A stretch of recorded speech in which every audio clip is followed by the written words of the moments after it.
I thought everything was gonna go to shit.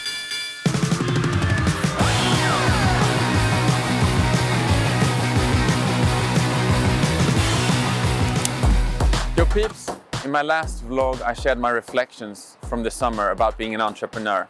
And mirroring that today, I thought I'd share some more learnings and reflections from this long year. So a question I get asked a lot is, how do you lead in times which are very tumultuous, when everything is upside down? Kind of like the last 6 months. And I think the simple answer to that question is that everyone is individual and you have to find your own style. You have to play the cards that you've been dealt. You have to optimize what's best for you and for your business. That said though, I'm happy to share some of the more general learnings that we found here at Epidemic and how we're trying to embed them into everything we do and navigate in these very difficult times. Let's kick it off. So there I was 3 weeks ago talking to my oldest daughter, Stella. She's now 13.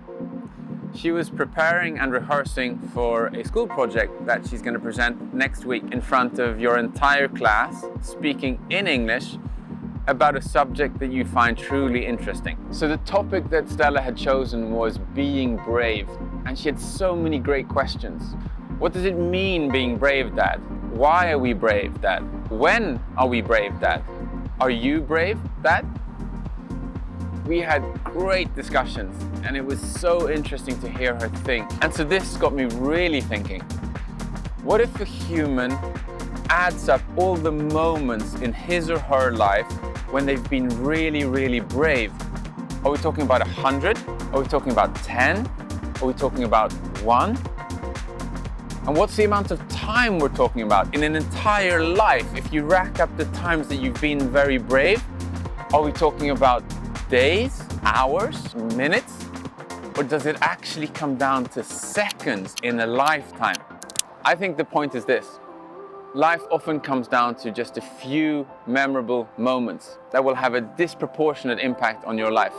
Some of them good, some of them bad, all of them equally important and very, very formative. So lesson 1 is pay attention. Learn how to recognize these moments and understand that you will need to step up and you will need to be brave. So once you've recognized that you're in a crisis and you're in one of these moments, it's almost as though you have to switch to autopilot, because there should basically only be one question on your mind. And that is, how do I keep moving forward? And more specifically, if you're an entrepreneur, how do I keep the business moving forward? It might sound straightforward, but it's going to be super difficult. There's going to be a lot of ambiguity, there's going to be a lot of emotion, and it's going to be difficult. But that's where you need to have trust. You need to trust that the dots will connect over time. So I heard this great story during the summer, which I'd love to share with you. It's about a super smart farmer. The smart farmer has an annoying neighbor, and this neighbor pops his head over and he goes, "Hey, I heard your horse ran away. How are you gonna cope? This is a disaster." And the farmer looks at his neighbor and he says, maybe it's a disaster, but then again, maybe not. It's too early to tell.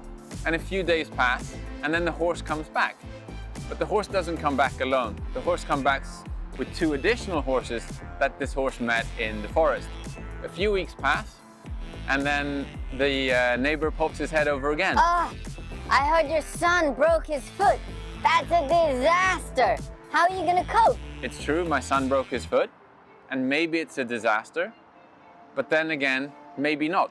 A few days passes, and then the government comes by and they say, we're going to war.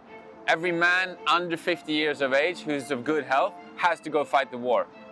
You're obviously too old, and he's broken his foot, so you can stay and farm.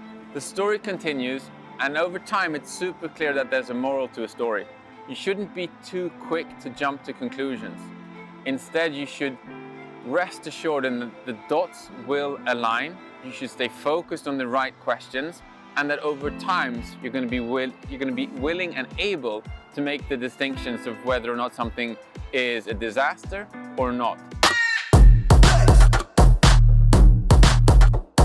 Those who know me, they know that I like to talk. But fortunate for me, that's a skill set that's come very much in handy. Well, I think it's because in these circumstances, people's anxieties are heightened, their fears are heightened.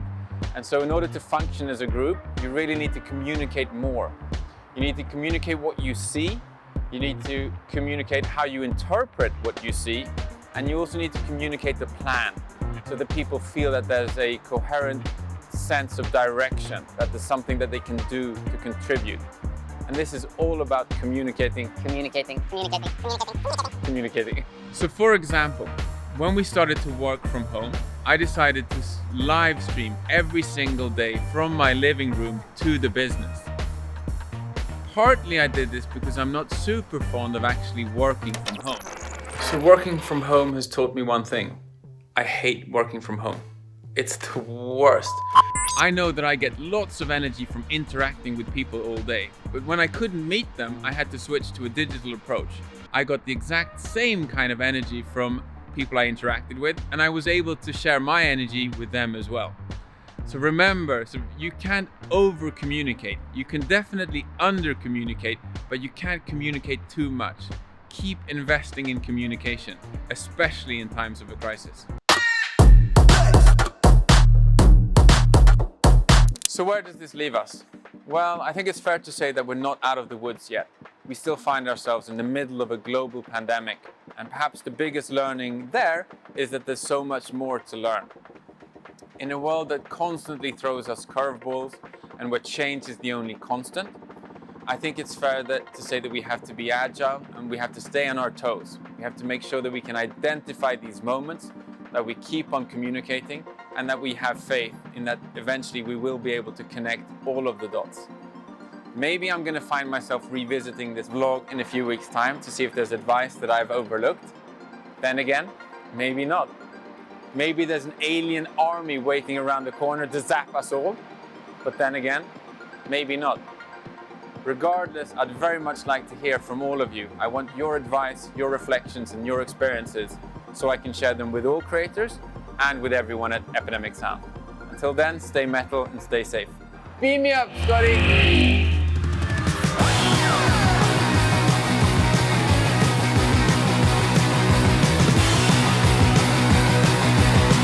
There's no such thing as under communicating. That's the wrong word.